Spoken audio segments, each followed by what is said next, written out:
kembali dengan saya. Kalau masih ada yang ingat. Jadi kali ini bukan di Bincang Bumi, tapi kita di Rumah Akar. Kita akan bahas beberapa hal dan kali ini kebetulan ngobrolnya langsung sama keluarga Akar.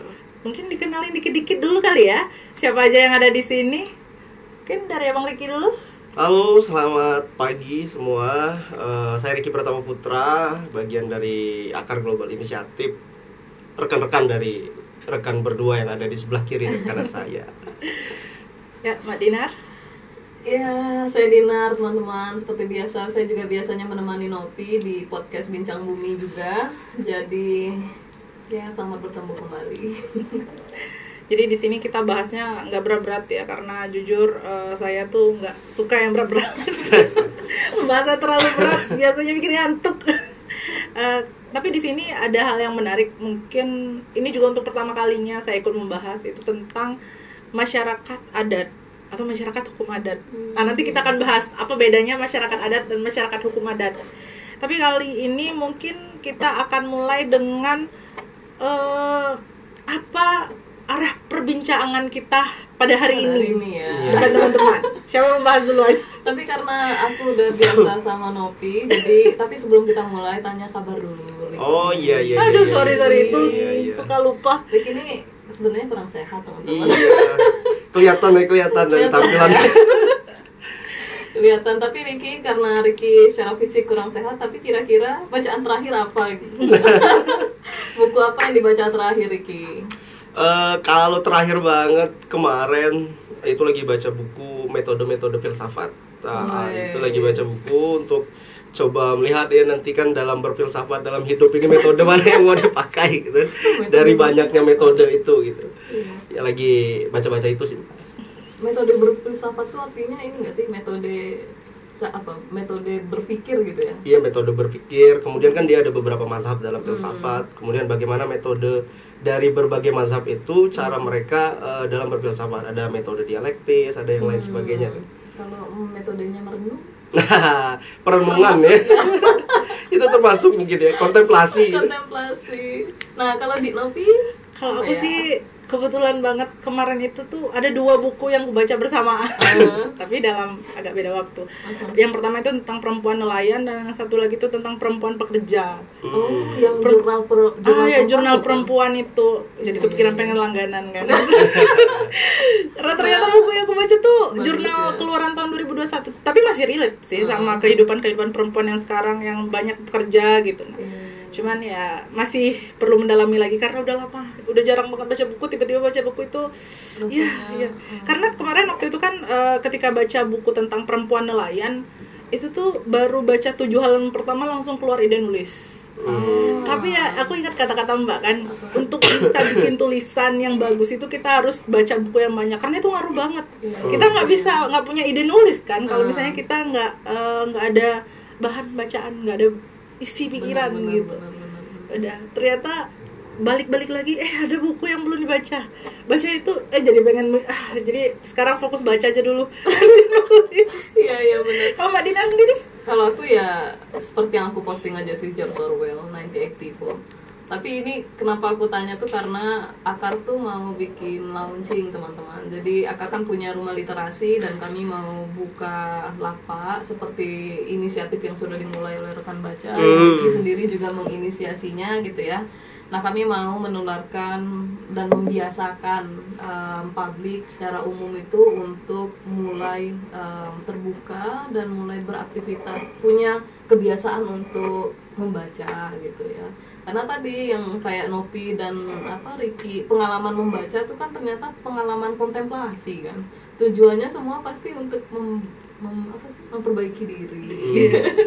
Jadi ya itulah semangat membaca ini. Aku juga beberapa belakangan ini tuh agak sedikit pusing ya, karena seperti yang teman-teman tahu semua, mungkin kita baru aja selesai melakukan pemilihan umum gitu ya, presiden dan wakil presiden, kemudian juga sekarang lagi menuju pilkada gitu ya. Nah, beberapa teman-teman aktivis yang teman-temanku di Jakarta atau di tempat lain juga banyak bilang, oh iya ternyata ada satu yang hilang kemarin tema-tema yang dibahas atau disampaikan oleh Para calon. presiden kita, bukan para calon, ini sudah dilantik Dilantik, kan. ya. Itu yang hilang adalah isu masyarakat adat gitu ya. Nah, kenapa misalnya Akar bicara masyarakat adat tuh karena memang Akar sendiri kan dibentuk oleh sebetulnya beberapa perwakilan masyarakat adat yang dulu tuh tergabung dalam aliansi masyarakat adat namanya AMA kan.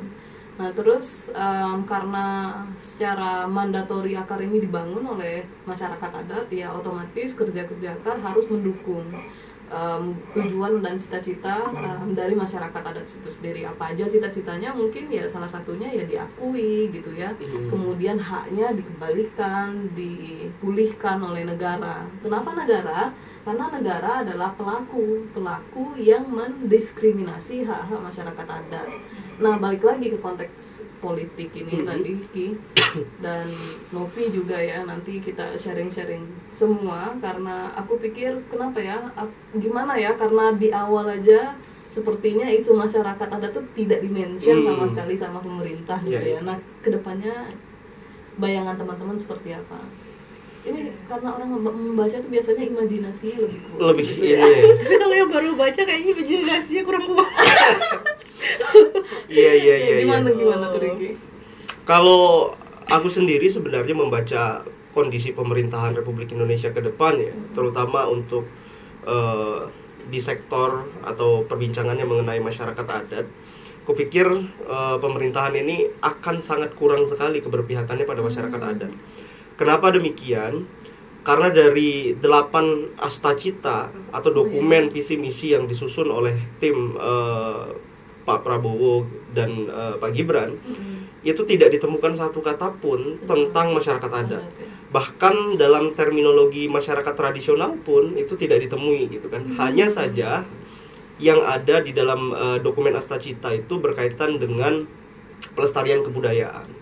Nah, hanya itu. Dan kebudayaan ini kita tidak tahu mereka mendefinisikan kebudayaan yang seperti apa. Apakah dalam konteks ini hanya pada kebudayaan-kebudayaan ritual seperti tari dan lain sebagainya kan. Tapi kalau dalam konteks astacita sendiri, artinya yang mereka jadikan pedoman untuk kan visi misi ini akan dimasukkan ke dalam RPJMN, Rencana Pembangunan Jangka Menengah Nasional, kemudian beberapa dokumen lainnya negara. Sehingga ketika di dalam dokumen resmi visi misinya itu nggak ada nge-highlight masyarakat adat, maka kita mempertanyakan political will-nya.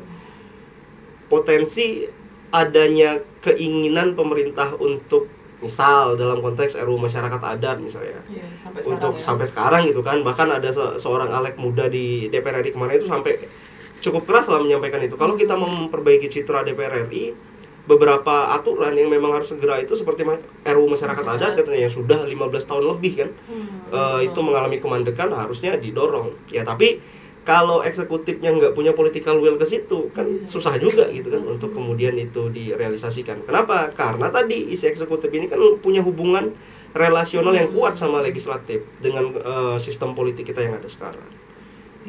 Menarik. Tapi ada hal yang sebenarnya Novi kepikiran sebagai orang yang baru belajar tentang masyarakat adat, dan mungkin ini pertanyaan juga orang-orang awam. Kan seperti yang Mbak Dinar bilang tadi, isu ini tuh nggak terlalu seksi sama calon-calon atau apa segala macam. Terus banyak NGO atau teman-teman yang merasa bahwa mereka perlu memperjuangkan ini tuh, ada yang demo, kampanye apa segala macam. Menurut terserah sih yang mau jawab siapa, Mbak Dinar atau Bang Ricky, sebenarnya apa yang paling realistis melihat ke depannya tentang hal ini gitu? Gimana membangun, benar-benar memasukkan isu ini sebagai isu yang benar-benar seksi dan memang seharusnya didukung. Iya. Kalau aku sebenarnya berpandang sederhana seperti ini ya. Satu bangsa itu punya kebanggaan ketika identitasnya itu masih melekat secara kuat di dalam dirinya. Dan ketika kita bicara masyarakat adat, maka kita bicara soal identitas kebangsaan kita.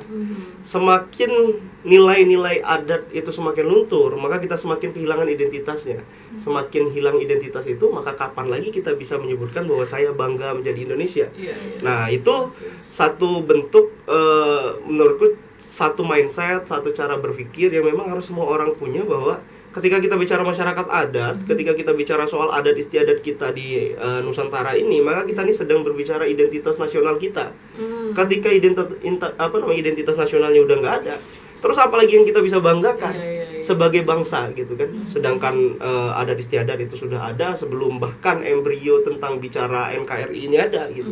Nah itu yang jadi sebenarnya paradigma yang harus diwariskan kesadarannya agar kemudian semua kita tuh berpikir bahwa berjuang dan bicara soal masyarakat adat itu adalah berjuang dan memastikan identitas nasional kita masih ada.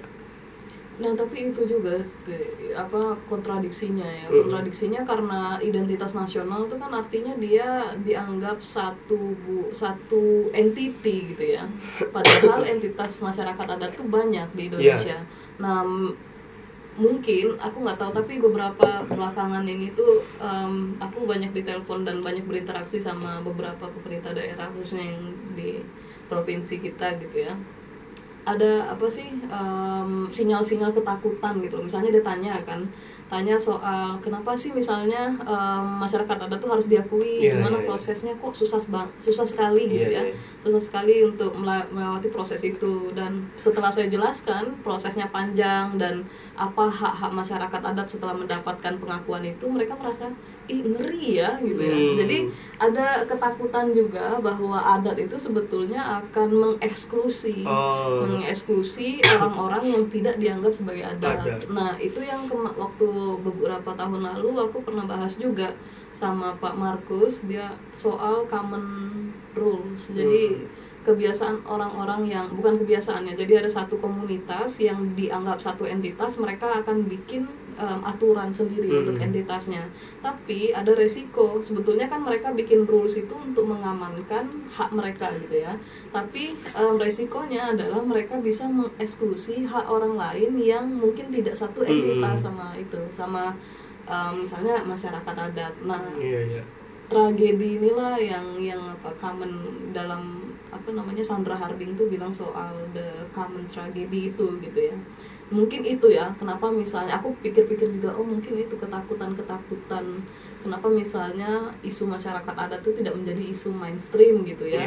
Dan kenapa kemarin yang kayak Bang Erin bilang kan, kenapa yang hangat itu cuma aktivisnya bukan masyarakat adatnya gitu ya. Jadi emang kayak kita cuman euforia aja sama isunya, tapi sebetulnya masyarakat adatnya sendiri itu di tingkat apa juga mengalami dilema yang luar biasa dengan komunitas lokal. Makanya juga kalau kita kemarin waktu ke Nepal itu, kalau misalnya indigenous people dan local community itu menjadi ancaman bagi indigenous people, sehingga terminologi soal IPLC yang sering disebutkan oleh aktivis-aktivis itu menjadi tidak relevan di beberapa negara karena lokal community itu mengancam indigenous people's rights gitu.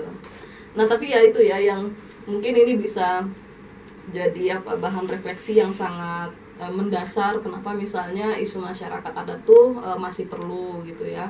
Kemudian juga isu masyarakat adat tuh harus menjadi populer gitu ya, karena memang kayaknya sedikit banget gak sih anak-anak muda yang bicara soal ini. Kalau misalnya Ricky yang saat ini juga masih beraktivitas di kampus kan. Nah gimana sih mendengar isu masyarakat di kalangan intelektual dan kalangan pemuda gitu? Kalau di dunia kampus, terutama di Bengkulu lah, karena kita berdomisili di Bengkulu gitu kan. Memang isu-isu soal masyarakat adat itu tidak menjadi isu yang menjadi fokus utama gitu kan. Bahkan hampir santer tidak terdengar gitu. Karena bahkan misalnya di Fakultas Hukum ya, kita memang punya mata kuliah misalnya soal hukum adat. Ada hukum adat gitu kan. Tapi memang itu sepertinya hampir tidak ada yang punya fokus untuk mengambil spesialisasi minat misalnya, atau kemudian melakukan riset yang jauh lebih berarti lah ya soal hukum adat itu sendiri. Bahkan ya di diskusi-diskusi kemahasiswaan misalnya hampir nggak ada kemudian aktivis mahasiswa ataupun gerakan mahasiswa itu yang punya kepedulian pada isu-isu masyarakat adat. Hampir tidak ada tuh diskusi-diskusi intelektual berkaitan dengan masyarakat adat. Iya. Itu fakta kampus. Iya, itu fakta kampus. Kalau di tongkrongan Nopi gimana, Dek? Tapi jarang nongkrong lagi. Ya serius. Berarti pergulatan di pikiran Nopi sendiri lah. Paling kalau sama perempuan ya basi seperempuan doang kan. Tapi kayaknya Nopi perhatikan kan di sosmed sih ya. Jangan-jangan kita melihat ada banyak orang yang merasa terancam atau anak muda yang enggan bicara itu ya karena tidak paham dan tidak tahu sih. Karena Nopi nyontoin diri sendiri aja lah di sini kan, jujur aja. Masyarakat hukum adat tuh, masyarakat adat itu sebenarnya kayak mana sih? Seberapa penting sih? Emang mau dibikin kayak mana sih? Yang perlu dikelola, diolah dan diurus tuh apa sih gitu? Mungkin itu yang sebenarnya perlu kita munculkan biar mereka tuh bisa berpikir, atau ya maunya kita kan mereka bikin diskusi atau terpikir itu. Kayaknya itu sih kenapa nggak seksi dan nggak ini, karena mereka sendiri aja nggak tahu. Emang kenapa? Kayak misalnya kan dari dalam adat tuh kayaknya suku juga masuk kan. Misalnya suku, misalnya itu hal yang kecil, suku. Kayak Nopi Pekal kan, yaudah Pekal, bahasanya yang paling terkenal, yang paling mencerminkan kesukuan itu. Sisanya bagaimana suku itu adakah hukum adatnya, adakah budaya yang dimension ya? Bukan hanya tidak dimention, tidak tahu, tidak ada. Mungkin ada sesepuh yang tahu tapi dia tidak menyebarluaskan ke anak-anak muda. Jadi ketika ada anak muda yang berdiskusi mempertanyakan itu, mereka malah bilang, loh kamu kok nggak tahu? Harusnya kamu tahu, tapi nggak ada yang ngasih tahu. Emang nggak ada yang tahu? Sesepuh tahu. Untuk apa sesepuh tahu? Maaf ngomong, ini bukan, kalau mereka tiada, yang meneruskan siapa? Kita. Itu pertanyaannya, dan nanti mungkin kita bisa gali sama Ricky juga dan sama Nopi lagi. Itu udah turning point banget yang tadi disampaikan Nopi, karena emang isu masyarakat adat tuh lebih familiar dengan orang-orang yang tua gitu ya. Terus kenapa anak muda nggak bicara isu masyarakat adat juga gitu ya? Tapi sebelum ke sana kayaknya Ricky mesti bantu kami dulu untuk menjelaskan kira-kira kan, kalau misalnya mungkin beberapa teman-teman aktivis tuh sadar bahwa ada perbedaan pengucapan ya, misalnya ada masyarakat hukum adat, ada masyarakat adat gitu ya. So, silakan Ricky. Untuk terminologi masyarakat hukum adat atau masyarakat adat itu memang banyak sekali literatur ya, bahkan banyak para ahli yang mencoba menyusun satu definisi. Kalau kita bicara soal definisi artinya batasan-batasan lah ya. Nah, tapi memang perbedaan mendasar ketika bicara soal masyarakat hukum adat dan masyarakat adat itu sendiri. Pertama adalah kalau masyarakat adat dia kan semacam terminologi politik yang ada ya. Dan masyarakat hukum adat itu artinya kesatuan masyarakat yang dia, kalau dalam bahasa Prof Hazairin itu punya kemampuan untuk berdiri sendiri, bahkan kata Prof Hazairin, namun dia tetap dalam bingkai Negara Kesatuan Republik Indonesia. Nah, sehingga terminologi masyarakat hukum adat itu dimunculkan oleh banyak ahli sebagai satu mandat daripada konstitusi kita yang sebenarnya mencoba mengafirmasi dan mengisi masyarakat adat itu. Iya, aku pernah ingat, kalau nggak salah Akar tuh dulu pernah bikin dua kolom perbedaan antara masyarakat hukum adat dan masyarakat adat. Nah, salah satu yang aku ingat tuh bahwa masyarakat hukum adat tuh dia political base, dan kalau masyarakat adat tuh cultural base gitu ya. Nah, itu bisa Ricky jelaskan nggak? Kalau masyarakat adat dia disebut political base itu kan basisnya artinya adalah kondisi masyarakat adat yang memang dia berada di dalam bingkai politik hukum negara gitu. Dan masyarakat adat dia culture base karena memang basis kekuatan dari masyarakat adat itu ada pada kultural atau nilai-nilai adat istiadatnya. Nah, sehingga terminologi yang lebih banyak digunakan para intelektual, terutama intelektual hukum ya, itu di dalam membicarakan masyarakat adat, dia menggunakan masyarakat hukum adat itu sendiri. Ya, artinya masyarakat hukum adat tuh punya identitas sebagai sipil gitu ya, masyarakat sipil gitu. Masyarakat sipil, dia bagian dari warga negara Indonesia, tapi juga sebagai bagian dari entitas masyarakat adat. Oke. Karena kita udah bicara itu tadi, mungkin bisa ya kita lihat terus peran pemuda kali ya, peran pemuda yang menurut Abang Ricky itu sudah berjalan atau masih perlu dijalankan lagi Pak? Peran pemuda sekarang itu memang kalau untuk sebenarnya nggak bisa juga di ini ya, takutnya kita hasty generalization juga gitu kan, jadi mengeneralisasi secara umum. Tapi in my experience lah bahasanya kan, di dalam pengalaman ya, gitu kan. Di dalam pengalaman selama jadi pemuda gitu kan. Karena masih masuk kategori secara undang-undang. Wow, itu lagi sih, man. Oke. Jadi masih masuk kategori sebagai pemuda. Nah, di dalam lingkungan keseharian, di dalam gerakan kemahasiswaan, kemudian di dalam aktivis-aktivis yang bergerak di kepecinta alaman, termasuk di aktivis yang bergerak berbasis pada nilai-nilai keislaman misalnya. Nah, itu memang pembicaraan tentang masyarakat adat itu tidak terlalu banyak diminati oleh anak-anak muda. Sehingga kalau bicara soal peran anak muda ada, tapi apakah itu sangat signifikan misalnya, itu menurutku masih perlu ditingkatkan kembali.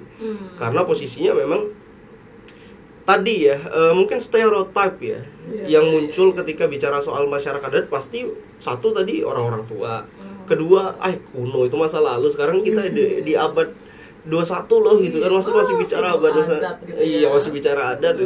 Nah, padahal tadi kan kita lupa bahwa melekat pada diri kita itu bahwa identitas nasional kebangsaan kita itu adalah keberagaman yang begitu unik itu, dan masyarakat adat itu adalah satu entitas yang begitu beragam yang menunjukkan jati diri bangsa ini ya.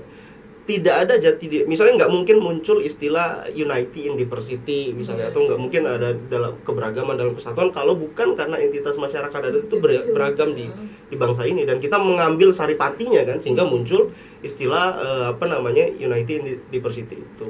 Tapi masyarakat adat yang dianggap sifatnya kuno karena dia tuh berkaitan dengan kehidupan lama dan kehidupan yang saat ini dianggap modern itu bisa berjalan beriringan, saling kolaborasi itu enggak? Menurutku bisa berjalan ya, apalagi dengan proses asimilasi kebudayaan sekarang gitu kan, bahwa kemudian ada intervensi teknologi, kemajuan zaman dan lain sebagainya, dan masyarakat adat itu tidak tertinggal secara pengetahuan. Bahkan justru mereka jauh bisa lebih arif ketika berhubungan dengan teknologi, dengan kemajuan zaman, dengan semua informasi yang masuk ke dalam wilayah mereka punya filter yang cukup untuk bisa menyaring mana yang kemudian itu kompatibel dengan nilai-nilai keluhuran mereka, mana yang nggak kompatibel gitu. Itu persis banget sih sebetulnya yang kayak terjadi waktu COVID ya. Kalau sekarang tuh kan sampai sekarang pun kayaknya kita tuh masih selalu berada dalam tahap recovery ekonomi, recovery relasi sosial kita gitu ya, karena kan itu sempat hancur hancur lebur ya. Tapi tadi yang disampaikan begitu bahwa ada satu kekeliruan itu, bahwa orang-orang menganggap satu bahwa masyarakat adat itu primitif gitu ya. Nah, yang kedua menganggap bahwa masyarakat adat itu statis gitu, padahal masyarakat adat itu paling dinamis gitu ya. Dan yang ketiga soal kenapa paling adaptif yang kata Ricky tadi. Nah, sebetulnya bukan cuma adaptif ya, dia mampu bertahan di tengah-tengah krisis, salah satunya kemarin COVID gitu. Nah, aku sempat juga nulis itu sekuritas sosial masyarakat adat di Topos waktu COVID gitu ya. Nah, mereka itu punya, nanti mungkin diperkuat sama Pak Septri karena Pak Septri penelitiannya tentang sekuritas sosial gitu ya. Nah, salah satu nilai yang ada di masyarakat adat itu yaitu sekuritas sosial. Jadi dia memastikan bahwa entitasnya itu bisa bertahan di tengah-tengah krisis gitu ya, apakah itu krisis ekonomi atau yang kemarin krisis pandemi itu.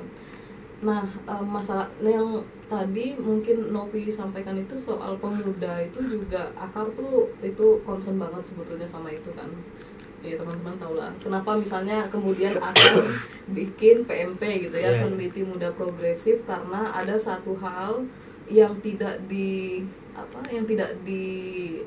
dilakukan gitu ya, di reproduksi gitu. Jadi kita merasa di akar itu bahwa pengetahuan tentang adat itu kenapa misalnya hanya dikonsumsi oleh orang-orang tua, itu karena memang tidak ada proses reproduksi pengetahuan. Makanya kami membangun peneliti muda progresif itu untuk membantu orang-orang yang sudah cukup tua, kemudian orang-orang yang mungkin dalam konteks adat yang tidak memiliki kebiasaan menulis, untuk mereproduksi pengetahuan tentang adat itu sendiri. Makanya lahirlah PMP. Nah, PMP ini adalah pemuda-pemuda di tingkat lokal, di tingkat masyarakat adat yang menjadi pelopor untuk mewariskan mereproduksi pengetahuan ulang tentang masyarakat adat.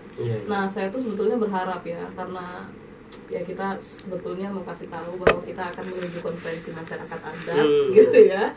Dan salah satu hal yang paling Akar inginkan adalah memberikan panggung kepada pemuda adat untuk mendiseminasikan pengetahuan mereka tentang adat itu sendiri gitu ya. Kenapa adat mesti dirawat, kenapa, apa itu definisi masyarakat adat bahkan bagi anak muda zaman sekarang. Karena tadi betul yang kata Ricky, kayaknya di era disrupsi sekarang itu manusia bukan cuma dengan isu masyarakat adat ya, tapi juga dengan isu tanah itu jauh sekali gitu ya, seperti ada kekosongan antara manusia dan tanah itu sendiri. Apalagi anak muda ya, anak muda itu seperti seolah-olah terlepas dari tanah tempat dia lahir gitu ya. Karena apa? Karena gapnya diisi oleh teknologi gitu ya, oleh media gitu ya. Nah sekarang orang-orang itu sudah lepas dari tanahnya, sudah lepas dari leluhurnya, dan menjadi subjek yang virtual kalau kata Bang Emil. Nah orang-orang yang menjadi subjek virtual itu memang sudah tidak punya lagi koneksi ya, tidak memikirkan lagi koneksi dia tentang tanah, tidak ada lagi koneksi dia dengan leluhur, karena menjadi subjek yang virtual. Bagi dia relasi dia dengan tanah itu adalah seperti relasi dia dengan apa sih namanya media. Gitu ya. Jadi dia nggak punya keterikatan lagi. Tapi ngerespon yang Mbak Dinar tadi tentang peneliti muda progresif, itu Akar udah bikin 2 batch apa? Iya, 2 batch ya. Itu fokusnya di Lebong ya. Embong, daerah-daerah sekitaran sana. Sekarang di Enggano juga. Iya, kami juga sekarang sudah ekspansi. Ke Enggano. Aku mau kasih tahu ke teman-teman bahwa ya itu tadi PMP itu adalah peneliti muda progresif. Kami tekankan muda progresif. Karena di sana itu memang kumpulan anak-anak muda yang awalnya jujur, aku tuh cemas, takutnya kan muda itu benar-benar muda. Waktu itu bahkan ada anggota kami itu yang masih 17 tahun ya Mbak ya. Iya, waktu itu di tahun 2022 kalau tidak salah. Nah mereka diajak kami gabung itu semangatnya luar biasa. Memang ada keinginan inisiatif untuk bergabung gitu. Dan awal-awalnya kami pikir mungkin nggak ya, bukan kami sih tapi aku, mungkin nggak ya mereka ini akan aman untuk menjelaskan hasil diseminasinya, karena kan tidak lepas orang-orang tuh stereotipnya anak muda emang bisa ngomong apa gitu, emang omongannya bisa diterima gitu. Ternyata tidak, mereka justru sangat-sangat bagus, rapi, dan benar-benar bisa dimengerti karena mereka tuh memakai bahasa mudanya mereka kepada orang-orang seperti kita. Jadi apa yang disampaikan tetua sana mereka kelola lagi bahasanya, memakai bahasa mereka, dan itu didefinisikan. Itu menjadi lebih mudah dipahami.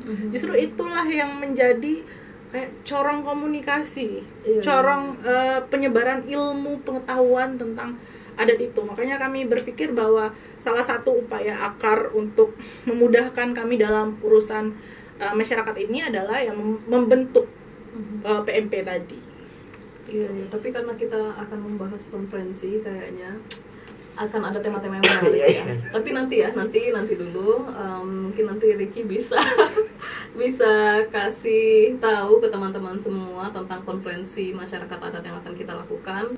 Nah mungkin kita mulai dari tema kali ya. Temanya tuh sebetulnya agak panjang, agak jadi bakal aku yakin ini sebetulnya bakal jadi perdebatan, karena sebetulnya Akar tuh berharapnya kita memang mau merontokkan kemapanan berpikir tentang masyarakat adat itu sendiri, definisinya gitu ya. Tadi kan yang disebutkan Ricky, tapi sekarang tuh makin mengerikan ternyata, Novi. Jadi bagi sebagian orang gitu ya yang tidak dianggap entitas itu tidak dianggap sebagai masyarakat adat gitu ya. Sementara masyarakat adat tuh di Indonesia bukan cuman terafiliasi dengan satu organisasi ini aja. Masyarakat adat tuh punya kemandiri, punya entitasnya sendiri gitu ya. Tidak mesti terorganisir menjadi satu buah lembaga gitu ya. Nah, pikiran-pikiran ini yang sebetulnya mau dilawan, bukan juga mau dilawan, sebetulnya mau didekonstruksi gitu ya. Kemudian juga tadi sebelumnya kan emang kita udah bahas bahwa sekarang itu masyarakat adat tuh sudah sedang menghadapi banyak sekali krisis iklim, politik, ekonomi, dan lain-lain. Nah sehingga dekonstruksi ini itu penting untuk melindungi sebetulnya atau memperkuat hak-hak masyarakat adat yang sedang kita bantu untuk perjuangkan. Nah tema untuk konferensi ini kebetulan itu dekonstruksi pengakuan dan perlindungan hak-hak masyarakat hukum adat dalam kerangka negara. Nah itu sih berat ya. Tapi mungkin kan di sini ada itu Ricky, ada kerangka negara gitu ya. Mungkin tadi aku udah kasih tahu soal dekonstruksi, tapi mungkin kalau maksudnya apa ya? Pengakuan dan perlindungan pakai kerangka negara. Kerangka negara itu kerangka yang seperti apa gitu? Iya. Coba Ki. Sebenarnya tema ini menarik ya, dekonstruksi pengakuan dan perlindungan, dan memang kalau kita bicara masyarakat hukum adat ya nggak cukup kan hanya kemudian diakui, tapi harus kemudian hak-haknya dipulihkan, kemudian dilindungi dari gangguan yang lain dan lain sebagainya, termasuk bahasanya adalah dalam kerangka negara. Nah kalau kita bicara soal kerangka negara, hubungan antara masyarakat adat dengan entitas negara itu kan unik memang ya. Dan di dalam konstitusi kita termasuk banyak sekali undang-undang secara parsial itu mengatur, dan selalu ada saja terminologi masyarakat adatnya atau masyarakat hukum adat atau masyarakat tradisional yang mereka sebutkan. Tapi kemudian pola hubungan dan pengakuan serta perlindungan bagi masyarakat hukum adat itu dinilai kemudian tidak berjalan sebagaimana cita-cita luhur amanat konstitusi. Ketika di konstitusi kemudian kan pengakuan oleh negara itu menjadi satu azas tanggung jawab negara untuk kemudian memberikan pengakuan dan perlindungan bagi masyarakat hukum adat. Tapi pada faktanya bahkan di dalam amanat konstitusi itu harus dibentuk satu undang-undang khusus yang memang harus membicarakan secara spesifik tentang masyarakat hukum adat itu. Nah tapi ternyata kan ini mengalami kemandekan yang cukup panjang dan menjadi satu hal yang sebenarnya harus disorot secara serius kan. Nah ini yang kita ingin coba dekonstruksi. Sebenarnya bagaimana pola pengakuan dan perlindungan yang tepat sehingga tidak menyulitkan masyarakat hukum adat itu sendiri untuk kembali mendapatkan hak-haknya dalam kerangka politik hukum negara. Nah itu yang kemudian perlu di ini kan. Kalau sekarang kan dengan putusan MK mungkin ya kita bisa lihat perda, tapi coba lihat prosesnya.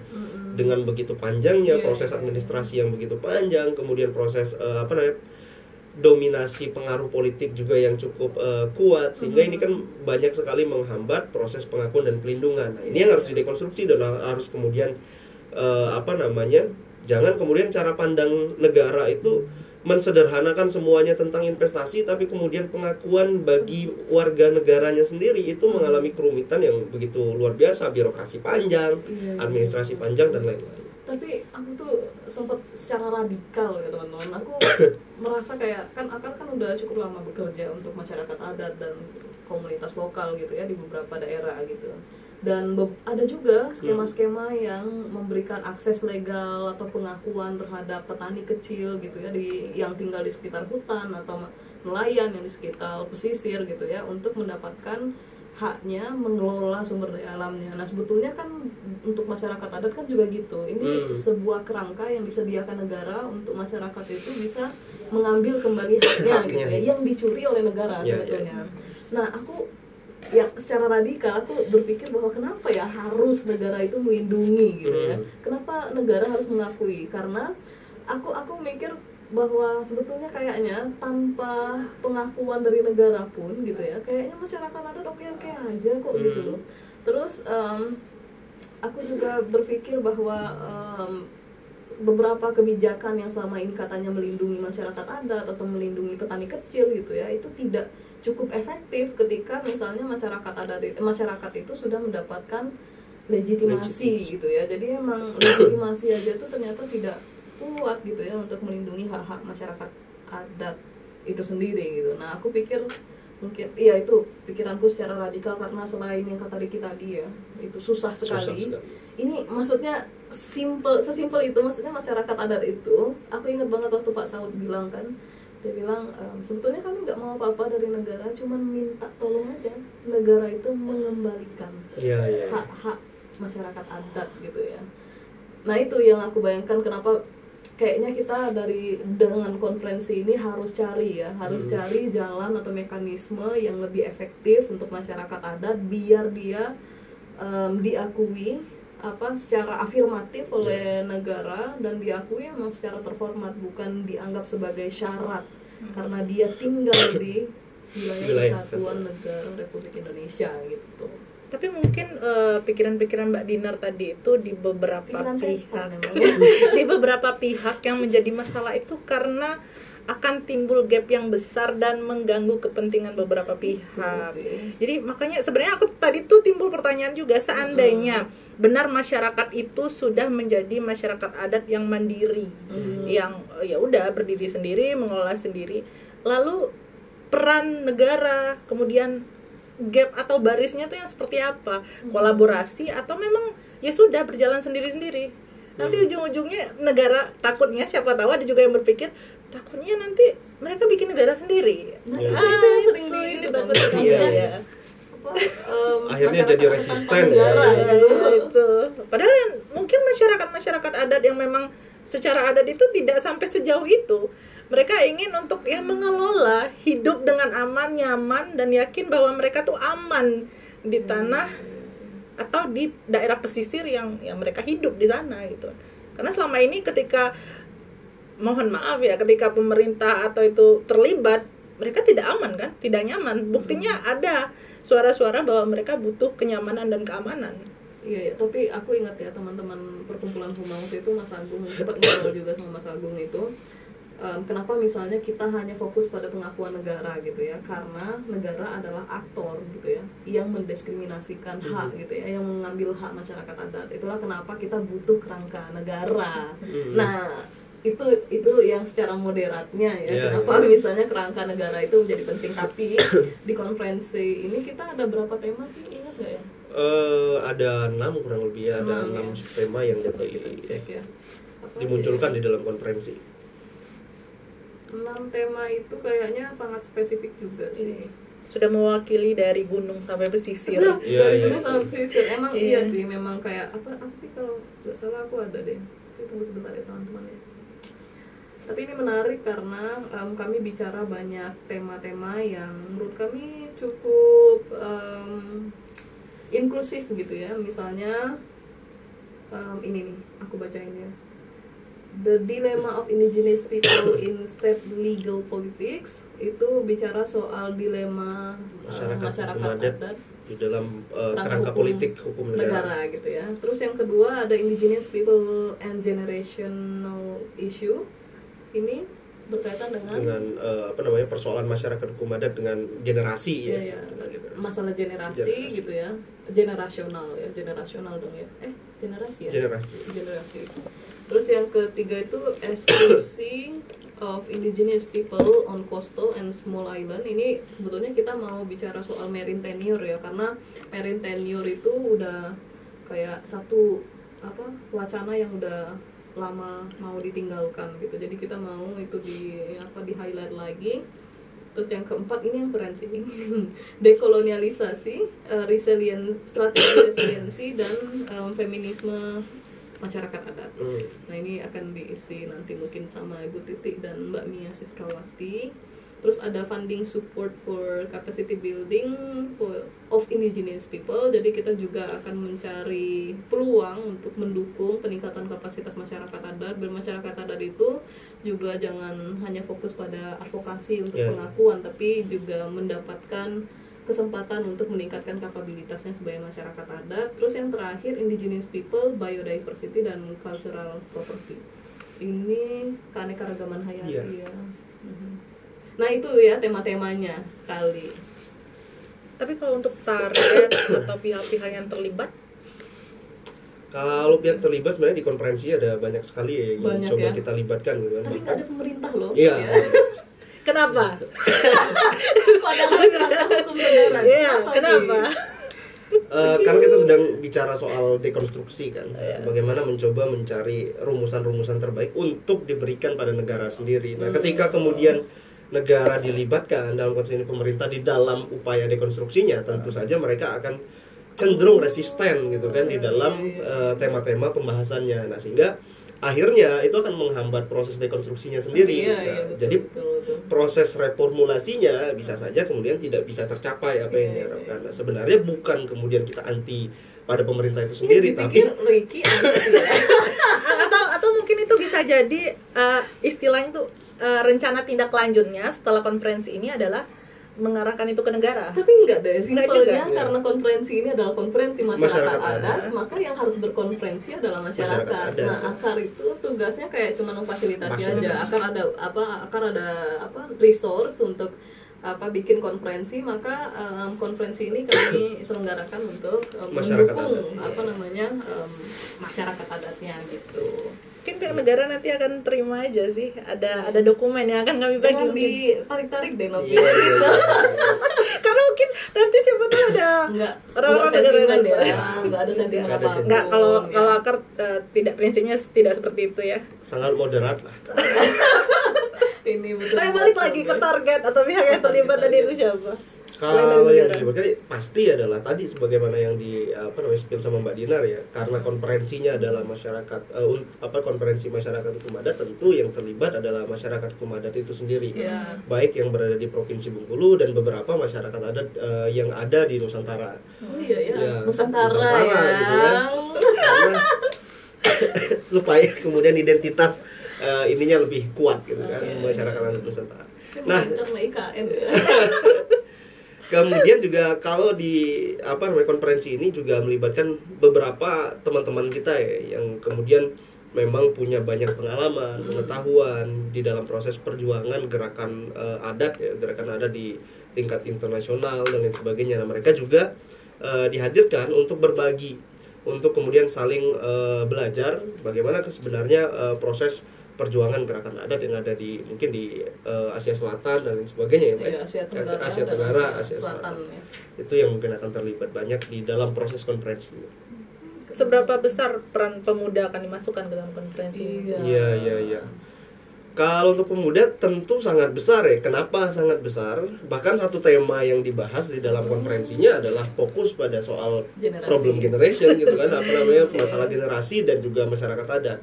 Kenapa jadi penting ya tadi kan Nopi juga ini kalau nggak dibahas ke generasi muda, terus nanti kalau generasi tuanya kemudian ya Allah wafat misalnya gitu kan ya, terus siapa yang akan bicara dan melanjutkan pergerakan gerakan adat itu. Nah, itu yang kemudian pasti akan melibatkan banyak pemuda. Bahkan kita akan coba hadirkan banyak pihak, termasuk misalnya organisasi-organisasi kepemudaan, mahasiswa di agar kemudian mereka ternyata ada loh isu yang ini berkaitan dengan kita, tapi selama ini kita cukup mengabaikan lah, atau cukup belum membuka mata saja, belum bersentuhan dengan isu-isu seperti itu. Banyak dosen juga. Ya, dosen-dosen muda. Juga loh yang diundang sama Ricky ini. Ricky nih keren. Iya. Antara dosen itu muda atau yang seumuran? Ada yang Ada seumuran. lagi, ada kemarin ya. Iya. Jadi seumuran yang tidak mau dibilang tua. Iya. Bicara waktu. Bicara waktu. Kapan itu? Bulan berapa Mbak ya? Di-spill nggak ya? Spill ya. Kalau untuk pelaksanaan konferensinya itu akan direncanakan pada Januari 2025 gitu ya. Ya, mungkin di Nyosok awal tahun masa-masa. dengan spirit tahun yang baru gitu kan. Ketika anak-anak muda sedang menyusun resolusi hidup. Jadi kan, itu kan setiap Januari kan biasanya momentum selalu di sosmed kan nyusun resolusi hidup gitu kan. Walaupun direalisasikan atau enggak, tapi paling tidak dengan satu momentum itu mereka akan coba berpikir jangan-jangan nanti dengan pembicaraan banyak soal adat, resolusi hidupku harus banyak berkontribusi bagi masyarakat adat gitu. Iya, berharap sih. Iya.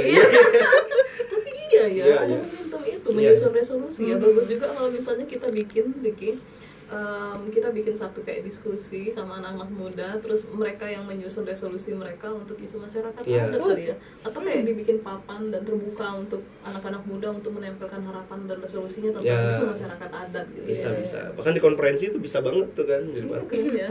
ditempel. Menarik ya. Atau mungkin ada yang mau kasih respon apa yang lebih menarik ke Peggy? Iya, nanti kontak Ricky aja sih. Tapi ini nggak melibatkan misalnya kayak pemuka agama gitu atau syaman lah ya, kalau misalnya yang di tingkat komunitas kayak dukun apa segala macam. Kalau itu mungkin belum sampai ke situ ya pembahasannya. Kita sedang prepare juga secara teknis Padahal gitu kan. kita aja Iya, yang bahas gitu nih kan. sebenarnya. Jadi kita sedang coba prepare soal itu, bagaimana siapa saja pihak yang akan dilibatkan, terutama dalam unsur masyarakat hukum adatnya gitu kan. Artinya kita masih terbuka, Masih ya. terbuka sekali Siapapun untuk yang bisa mau banyak gabung terlibat. ya, yang mau gabung dalam konferensi ini tentu sangat terbuka, karena juga kayaknya narasumbernya juga mostly adalah masyarakat hukum adat itu sendiri gitu ya. Jadi ya haruslah. Tapi aku mau tanya, narasumbernya ada yang mewakili pemuda?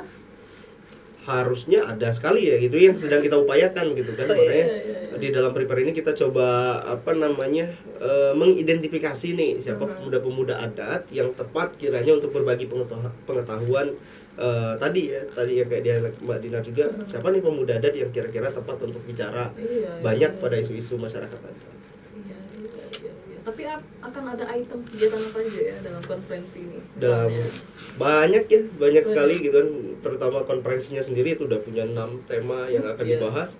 Itu sudah cukup banyak. Kemudian ada beberapa side event kan yang jadi bagian daripada konferensinya, seperti bazar pengetahuan yang diproduksi oleh masyarakat adat, misalnya jurnal, tulisan-tulisan atau buku-buku yang mereka produksi yang relevan dengan isu konferensinya. Kemudian kerajinan tangan, produk-produk komunitas yang memang mereka produksi sebagai bentuk penguatan kapasitas dan penguatan ekonomi. Kalau produknya penderitaan? Bisa juga gitu kan. Itu produk penderitaan ya. Yang kemudian dipajang di situ gitu.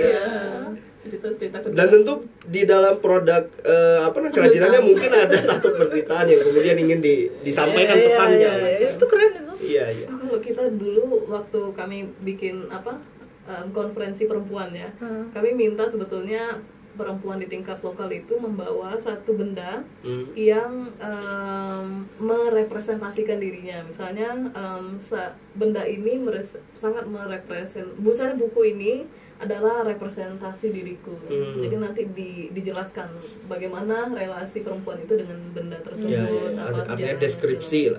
Itu kayaknya menarik juga dipasang gitu. Tapi ini bukan rapat ya. Iya. Bayangkan. Jadi apalagi ini tapi kan kegiatan itu kan biasanya kalau terlalu di dalam ruangan itu bosan ya. Apakah ada kegiatan keluar? Iya. Nah, itu yang menarik dari konferensinya gitu kan. Iya. Padahal Nopi tahu loh. Sama-sama agak banyak aku perwakilannya. Perwakilan netizen lah ya. Itu yang menarik dari konferensinya. Kita kan belajar itu tidak hanya melulu soal diskusi atau dialog-dialog di dalam ruangan, tapi belajar langsung dari kemudian bagaimana masyarakat adat mengelola hidup dan penghidupannya. Nah, itu yang akan dilakukan di dalam konferensinya. Nah, di mana tempatnya itu rahasia gitu kan, supaya kawan-kawan yang terlibat di konferensi nanti bisa langsung surprise. Ini tempatnya gitu. Tapi yang jelas pokoknya nggak selalu dari ruangannya. Ya, akan ada side visit lah. Side visit. Tadi memikirkan apa ya bahasanya gitu. Tapi mungkin ini terakhir ya, biar nggak banyak motongnya. Tapi aku pikir mungkin karena kita di Akar itu kan memang punya wilayah kerja dan kita emang cukup intens ya mendampingi masyarakat adat gitu ya.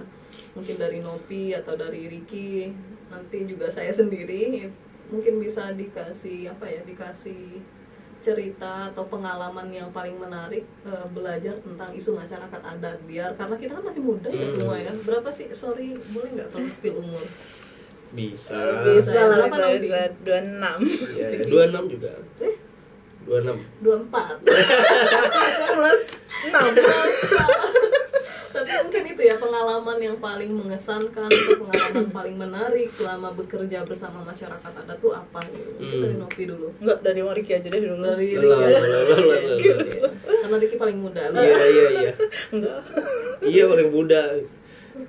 Sebenarnya pengalaman yang paling menarik ketika berjuang bersama masyarakat adat, berinteraksi dengan mereka ya, itu adalah ketika kita berkumpul kemudian mendengarkan banyak hal dari mereka, termasuk ketika memperhatikan bagaimana mereka menyelesaikan problemnya di dalam rapat-rapatnya. Misalnya di masyarakat adat Enggano itu kan, ikut di dalam ritual buka pantang, tutup pantang, atau kemudian di dalam musyawarah adat yang mereka lakukan, dengan bahasa yang mereka gunakan, intonasi yang kadang seolah-olah mungkin keras, tapi ternyata itu memang untuk sebuah upaya resolusi daripada masalahnya gitu kan. Dan itu menurutku adalah bagian yang menarik gitu kan. Dan termasuk juga adalah soal bagaimana mereka bisa menjelaskan hubungan yang begitu kuat antara mereka dengan wilayahnya, dengan semua ritual yang mereka punya. Misal kayak pemotongan rambut yang ditanamkan di tanah atau di mana, itu kan yang di Enggano. Dan itu menghubungkan satu hubungan relasional antara anak dengan tanahnya. Bagaimana itu diinginkan agar supaya anak itu tahu betul di mana tempat dia dilahirkan, tahu betul di mana tempat dia harus berupaya mengabdikan dirinya dan lain sebagainya. Oh, itu menarik sih. Tapi nanti aku mau ngobrol soal itu. Aku belum tahu loh. Apa nama ritualnya? Ada nama ritualnya tapi dalam bahasa Enggano saya agak sedikit lupa terminologi bahasa Engganonya gitu. Tapi ada ya. Ada. Udah itu aja Ki? Iya, dan itu dituliskan di naskah akademiknya. Wes. Itu yang kan. naskah akademik siapa Ki? Oh, iya.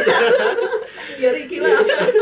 Oh iya, Ricky itu juga teman-teman. Ricky itu kan karena Ricky adalah mahasiswa sarjana hukum gitu ya, dan sekarang lagi menyusun tesisnya tetap di hukum juga ya. Jadi emang Ricky itu kalau di Akar dia bertanggung jawab untuk menyusun naskah akademik dan Ranperda untuk pengakuan masyarakat hukum adat Enggano. Just you know. Jadi kalau misalnya ada teman-teman yang bisa minta bantuan ke Ricky, tapi itu kayaknya nggak sukarela ya. Iya. Kalau untuk masyarakat adat kita bisa, tapi kalau untuk yang lain kita bisa komunikasi lewat WA. Komunikasi pribadi lah ya. Oke, berarti pengalamannya, maksudku wow. Iya. Pengalamannya berarti itu maksudnya sampai menulis kan itu naskah akademik itu luar biasa. Keren kan? Ya, terus mungkin ke Nopi, gimana Nopi? Kalau Nopi sih sebenarnya hampir sama ya sama Mbak Riki, karena memang benar-benar merasakan tentang masyarakat adat itu ketika ke Enggano. Dan yang di-spill Abang Riki itu kebetulan yang kelompok waktu itu kami dibagi beberapa kelompok, dan kelompok Novi itu mewawancarai tentang ritual-ritual adat, dan itu yang kami tuliskan. Iya, jadi memang yang kayak aku spill sedikit ya. Jadi ada ketika anak lahir, kami tanya apakah ada ritual adat khusus. Ya mereka tuh secara khusus sekali itu tidak. Waktu itu mewawancarai Ibu Citra siapa gitu yang di sana. Nah, dia bilang hanya saja biasanya anak itu akan dipotong rambutnya dan biasanya akan ditanam di dekat pohon atau apa. Kenapa? Itu biar mereka tidak terlalu pergi jauh dan mencintai Enggano. Tapi kalau misalnya dibuang ke laut, mereka cemas nanti anak itu akan pergi merantau jauh. Itu. Tapi lebih lengkapnya mungkin ya itu tadi. Bisa jadi akan membuat buku untuk itu. Ya mungkin. Naskah akademiknya bisa diproduksi. Terus kalau pengalaman pribadi Novi melihat bersama terkait isu masyarakat adat ini, pengalaman Novi sendiri sih itu menumbuhkan pertanyaan yang lebih banyak tentang seberapa penting dan seberapa harus tentang masyarakat adat ini, dan keinginan untuk lebih tahu banyak tentang masyarakat. Ya diri sendiri, juga, ya? Di masyarakat adat Novi itu sendiri. Oh ya, ternyata waktu kita sangat panjang ya. Kita harus berpisah, dan mungkin kalau kalian memang merindukan kami, kalian bisa datang ke Instagram Akar Global Initiative atau mampir juga ke website kami akar.org.id. Mungkin itu saja, harus kita tutup. Iya, harus tutup dong. Capek ngobrol. Bye bye. Dadah teman-teman.